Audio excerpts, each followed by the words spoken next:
Irmãos, a paz de Deus a todos. Irmãos, hoje nós vamos gravar então mais um estudo a respeito do livre-arbítrio e da predestinação, né, irmãos? Esse conceito que, olhando numa primeira vista assim nas Escrituras, dá a impressão que existem as duas formas, né, irmãos? Mas nós vamos chegar a uma conclusão, irmãos, através de estudo, irmãos, que é o livre-arbítrio, né, que o Senhor deu para todos nós, irmãos, o livre-arbítrio, baseado, então, nas Escrituras, em tudo que a gente vai comentar no estudo.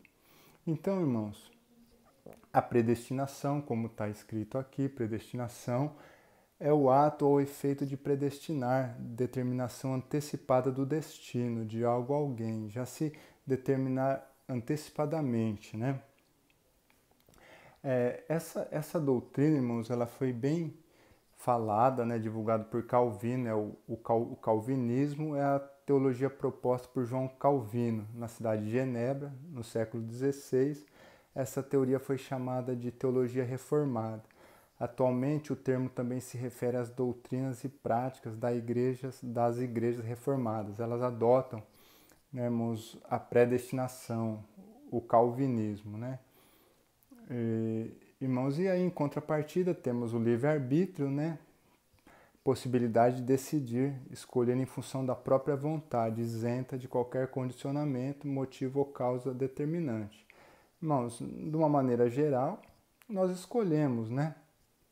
Temos, claro que existem situações adversas, irmãos, isso tudo necessita de um julgamento maior, mas termos gerais, né? Porque nós sabemos, irmãos, que toda regra tem exceção, mas em termos gerais, irmãos, é o livre arbítrio. Então, vamos para as Escrituras.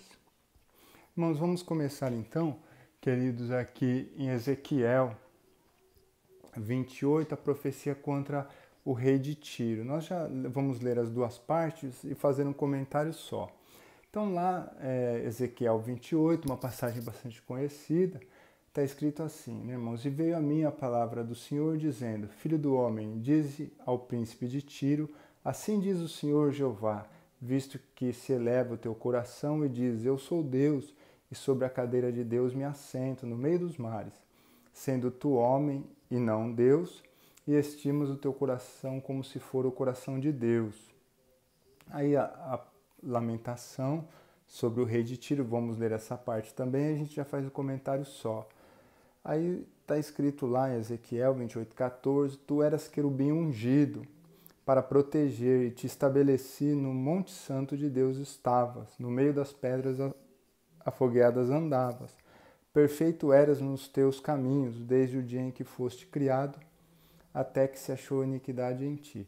Irmãos, na verdade, o profeta Ezequiel, ele levou essa mensagem, era direcionada ali para o príncipe de Tiro, né? Aquela cidade de Tiro e Sidom, a Fenícia, irmãos, porque ali o rei de Tiro, o príncipe, ele tinha feito, né? Ele se achava o todo-poderoso, cheio de conhecimento, eles tinham as trirremes, os barcos que navegavam o mundo afora, traziam conhecimento.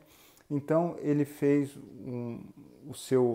a sua cidade, a sua proteção dentro da água, insular ali, e montou todo. E quando Nabucodonosor da Babilônia atacou, ele teve dificuldade para conquistar essa cidade, demorou um tempo, salvou quase uma década. Essa é a parte mais histórica, né, irmãos? Mas aqui o objetivo nosso, só estou dando uma explicação sobre isso, mas a parte aqui é justamente quando fala, né, de uma maneira assim, nós vamos, de uma maneira, ela está subentendida, escondida, quando está falando aqui a respeito do adversário, né, do querubim ungido, é de Satanás.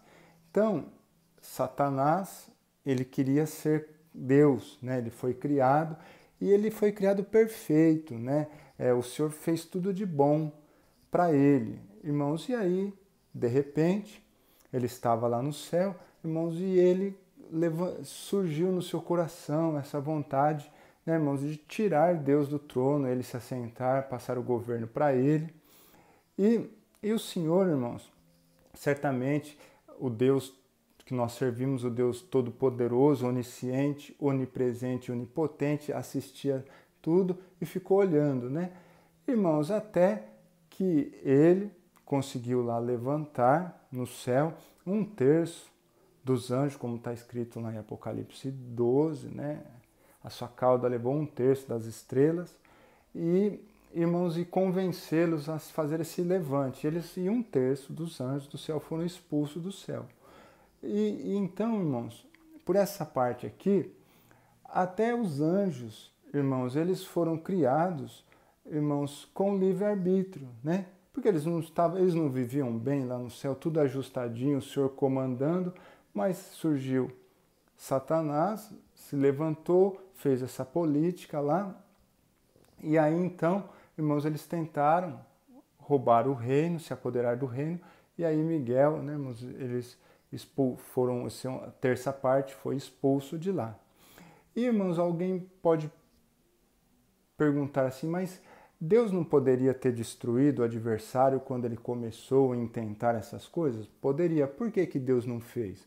Deus não fez isso, certamente, para testar, né, irmãos, para provar o coração de todo mundo. Por isso que é o livre-arbítrio. Cada um, mediante uma situação, teve que dar a sua resposta, né? Se concordava, se discordava. Então, porque Deus podia ter destruído o adversário e antes de Deus criar o adversário, né? Deus sabia, na sua onisciência, que ele ia fazer isso. Mas Deus não deixou de criá-lo, né? Porque ele tem força, ele é onipotente, nada é mais forte que ele. Então, Deus está no conforto, né?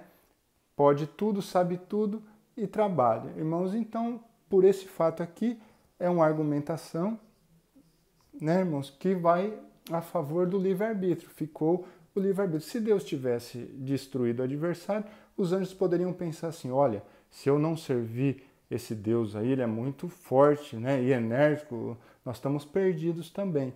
Mas Deus não foi por este caminho, tá bom? Aí, então, irmãos, agora nós vamos ver a parte de Gênesis aqui, o nascimento de Caim e Abel. Olha só que interessante, né? Gênesis 4. E o Senhor disse a Caim, por que tiraste, por que descaiu o teu semblante?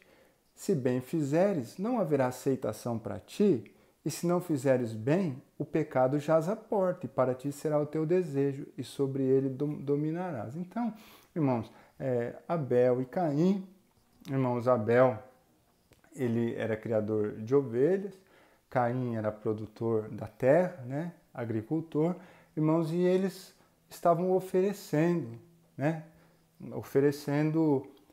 diríamos assim, tudo aquilo que eles trabalhavam e conquistavam, né, então eles ofereciam uma parte como a Deus, como se fosse uma primícia ali, um dízimo, alguma coisa, ofertas, oferecendo ofertas para o Senhor. Irmãos, e nós sabemos, através da palavra, que Abel oferecia do melhor e Caim não fazia isso, né? Não fazia isso. E aí, irmãos, olha só que interessante. Caim apareceu com a sua oferta, olha o que o Senhor fala. Caim, por que tiraste e por que descaiu o teu semblante? O Senhor está conversando, está avisando ele, né? Olha, se você fizer o bem também, eu vou receber a tua oferta, eu recebo. Mas se você não fizer, se você continuar pensando dessa forma que você pensa, eu já vi que existe um desejo mau dentro do seu coração, né? E que se você der a oportunidade, ele vai te dominar e você vai fazer o que o teu coração deseja, que era matar o irmão dele. Já tinha subido esse espírito de morte no coração de Caim. Foi dado, o Senhor avisou, conversou com Caim, avisou ele. Não foi dado o livre-arbítrio. Ah, mas um era para o bem e outro para o mal. Não, irmãos, o Senhor avisou e aí Caim decidiu em assassinar o seu irmão, né? Ele que escolheu esse caminho. Aí, irmãos, Jeremias 18, do vaso do oleiro, um capítulo bastante conhecido, né? Olha só, aqui estava falando com uma pessoa, aqui está falando com uma nação, né? Olha, a partir do verso 7, no momento em que eu falar contra uma nação e contra um reino para arrancar e para derrubar e para destruir, se a tal nação contra a qual falar se converter da sua maldade, eu me arrependerei do mal que pensava em fazer. Então, olha, o Senhor tem, né, uma nação, poderíamos dar um exemplo aqui de Nínive, por exemplo, né, irmãos, Jonas não teve que ir lá. Então, se a nação se converte da maldade, o Senhor se arrepende da maldade que estava pensando em fazer. E no momento que eu falar de uma gente, de um reino, para edificar, para plantar, se ele fizer o mal diante dos meus olhos, não dando ouvido à minha voz, então me arrependerei do bem que tinha dito que faria. Né? Irmãos, então, aqui está a posição contrária. Se o Senhor, se ele fizer o mal diante dos meus olhos, não dando ouvido à minha voz, me arrependerei do bem. Quer dizer, o Senhor tinha uma promessa de bem para uma nação. Poderíamos citar Israel, né, irmãos, ou, por exemplo, o reino de Saul, tinha um bem, estava prometido, mas fez o mal, o Senhor não é obrigado a continuar cumprindo as suas promessas, né? Então, tudo mediante as atitudes, o livre-arbítrio. Fica aí essa parte também. Aí, irmãos, agora nós vamos lá para Romanos. Muitos gostam desse texto bíblico, irmãos, para falar a respeito, né, de Esaú e Jacó. Olha só aqui de Romanos 9, irmãos. E não somente esta, mas também Rebeca, quando concebeu de Isaque, nosso pai. Porque não tendo eles ainda nascido, nem tendo feito bem ou mal, para que o propósito de Deus segundo a eleição ficasse firme, não por causa das obras, mas por causa do que chama. Né? Depois nós vamos entender, irmãos, esse termo está em parênteses. Quando nós vemos um termo bíblico em parênteses, é a interpretação do tradutor. Né? Ele diz que é o que ele entendeu que a pessoa, o que está escrito, né? Aquilo que, no caso, seria Paulo escrevendo aqui. Foi-lhe dito a ela, o maior servirá ao menor, como está escrito, amei Jacó e aborrecei Esaú. Então alguém vai olhar esse texto, olha, Deus já amou Jacó antecipadamente e aborreceu Esaú. Então Deus fez uma predestinação aqui, porque amou um e aborreceu o outro. Irmãos, olha a história desses dois jovens. Está escrito aqui, Rebeca ficou gestante, né, e começou a ver um movimento diferente no seu ventre. Buscou o Senhor falou que ali tinha duas nações dentro daquele ventre. O que o menor, o maior, que era Esaú, que seria o primogênito, serviria o menor. Nasceram os dois, irmãos. E aí, vamos analisar, irmãos, Jacó e Esaú. Esaú, irmãos, veja bem, não está escrito nas Escrituras, mas podemos inferir sobre essa ideia. Será, irmãos, que Isaac não contava para os dois a história dos antepassados, as promessas de Abraão, o que o Senhor tinha dito para Abraão, capítulo 12 de Gênesis, que deles faria uma grande nação, que aquela terra seria em possessão perpétua? Falava, mas Esaú, irmãos, não, aquelas promessas não desciam no coração. Jacó, sim. Esaú vendeu a sua primogenitura para Jacó. Esaú casou com mulheres pagãs, aborrecia o pai e a mãe. Né? Irmãos, quando Jacó, a sua mãe, naquele desespero de forçar a promessa de Deus se cumprir, né, irmãos, que fez a história lá do guisado, lá eles serviram aquela comida e aí Jacó foi abençoado nessa parte. O que aconteceu? Quando Esaú percebeu que tinha sido enganado, o que ele falou? Eu vou matar o meu irmão. Por isso que ele teve que sair e ir lá para Padã Arã, na casa dos seus parentes. Quando Jacó, o seu sogro, o traiu, lá ele queria casar com Raquel e aí deu Leia. O que ele falou para o seu sogro? Eu vou te matar, agora você está perdido. Não, ele não falou isso. Que fizeste, né? Ele deve ter ficado bravo, claro, mas ele não falou que ia matar. Então, irmãos, um é o coração de Esaú, o outro é o coração de Jacó. né? Irmãos, Jacó, quando ele estava indo para Padã Arã, porque o seu irmão falou que ia matá-lo, naquela viagem, Jacó ele era de casa, ele não era caçador. Que dificuldade que ele teve que ir uma viagem longínqua, sozinho. Quando ele chegou lá em Betel, irmãos, o que aconteceu? Ele não fez aquela oração que o Senhor fosse na vida dele, como foi com Isaac, com Abraão, que Deus seria o Deus dele. Quer dizer, ele procurava o Senhor, né? Ele está procurando. Isso se chama fé, né? Fé em quem? Em Deus, né? Sabia que por trás de todos esses acontecimentos tinha uma promessa.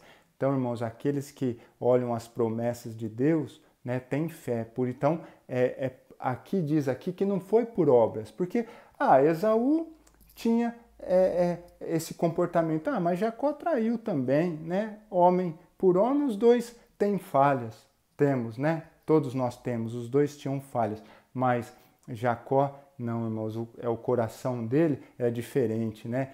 Buscou lá, comprou a primogenitura do seu irmão, estava de olho em promessas de Deus. Olha a diferença, né? Louvado seja Deus. Aí, irmãos, aqui a parte de centurião, Cornélio, né? Aqui, irmãos, é só para usar a palavra que Deus não faz acepção de pessoas. Se Deus não faz acepção de pessoas, irmãos, então ele não pré-determina nada. É o livre-arbítrio. É mais uma forma de enxergarmos, né, irmãos, que não existe a predestinação, e sim o livre-arbítrio. Então, Pedro vai falar lá em Atos, né? E abrindo Pedro a boca, disse: reconheço por verdade que Deus não faz acepção de pessoa. Quando Deus lá chama Cornélio, né? Porque ele tinha tido o sonho lá do lençol que descia com os animais imundos, e ele entendeu que ele podia batizar Cornélio, que Cornélio era um gentil, né, irmãos, e podia entrar no rol das promessas também. Aí Tiago fala, eu procurei acepção de pessoas, tem vários. Tiago fala também, meus irmãos, não tenhais a fé do nosso Senhor Jesus Cristo, Senhor da glória, em acepção de pessoa. Quando ele fala lá que se estiver num lugar, chegar uma pessoa bem vestida, as pessoas querem colocar lá na frente. Chegar mal vestida, põe lá no fundo. Né? Então, quer dizer, no olhar, na aparência. Então, está fazendo acepção de pessoa. E aqui, irmãos, lá no Antigo Testamento, está escrito, né? Desde o Antigo Testamento, pois o Senhor vosso Deus é o Deus dos deuses e o Senhor dos senhores, o Deus grande, poderoso e terrível, que não faz acepção de pessoa, nem aceita recompensa. Então o Senhor o Senhor não faz acepção de pessoa, ele trata todos, ele trata igual. Por isso que a salvação, irmãos, veio para todos, né? Feliz aquele que aceitou a oportunidade. Louvado seja o nome santo do Senhor. Aqui, irmãos, então a parte do Senhor lá em João 15, a continuação das últimas instruções. Então, fala aqui, em João 15,16, não me escolheste vós a mim, mas eu vos escolhi a vós e vos nomeei para que vades e deis frutos e o vosso fruto permaneça, a fim de que tudo quanto em meu nome perdides ao Pai, ele vos conceda. Então está escrito aqui que o Senhor está falando aqui que não foram os discípulos que escolheram ele, foi o Senhor que escolheu. E foi mesmo. Estava Pedro lá na beira do mar, lá o Senhor apareceu para pregar, usou o barco dele, depois chamou, falou: Pedro, agora você vai ser pregador, você vai ser pescador de homens. Realmente, o Senhor que escolheu Pedro, João, Tiago, e escolheu todos, né? Irmãos, claro que podemos ter uma visão, um foco diferenciado, porque aqui se tratava de um trabalho, eles seriam os apóstolos, aqueles que viriam a ensinar, a formar a igreja, né? Então, irmãos, de repente, quando Deus precisa de pessoas para determinado trabalho, tudo bem, o Senhor escolhe, né? Dependendo daquilo que precisa ser feito, as pessoas que têm aptidão e sentido naquela de direção. Existem escolhas, mas, irmãos, de modo geral, o Senhor escolheu a todos, né? Aí, irmãos, tem essa parte aqui de Romanos, irmãos, salvo erro, do verso 18 a 30, irmãos, e tem a eleição aqui, né, irmãos? E aí então, irmãos, nós vamos terminar a primeira parte do vídeo e vamos fazer a segunda parte comentando Romanos 8, 18 a 30, irmãos, porque os que dantes te conheceu, os que de antes, né, dantes conheceu, também os predestinou para serem conforme a sua imagem de seu filho, a fim de que ele seja o primogênito, né? Então, o Senhor predestinou. Ah, irmão, mas você falou que até agora que é livre-arbítrio, não tem predestinação. Então, aí na segunda parte do vídeo, por esse texto aqui de Romanos, nós vamos fechar a ideia, o que é predestinação, né, irmãos? Porque muitas vezes, irmãos, por exemplo, irmãos, nós teríamos uma necessidade de ir até um lugar. Vamos dar um exemplo aqui, uma autoelétrica, e aí eu chego lá, eu saio, me desloco até o local, chego naquele lugar e tem uma placa lá fechado por luto. Então, quer dizer, eu tinha um sentido, uma noção, uma direção de chegar até lá, mas chegou lá, não podiam atender, eu precisei ir em outro lugar, né? Tinha uma predestinação e aí foi obrigado a mudar a direção mediante uma situação adversa. Então, irmãos, a predestinação, ela atingiu todas as pessoas. E aí alguns, irmãos, aceitaram, né, a intercessão do Senhor e aí aceitaram a salvação. E na segunda parte, irmãos, a gente comenta essa parte que é bem interessante, tá bom, queridos? Paramos por aqui. Deus abençoe a todos.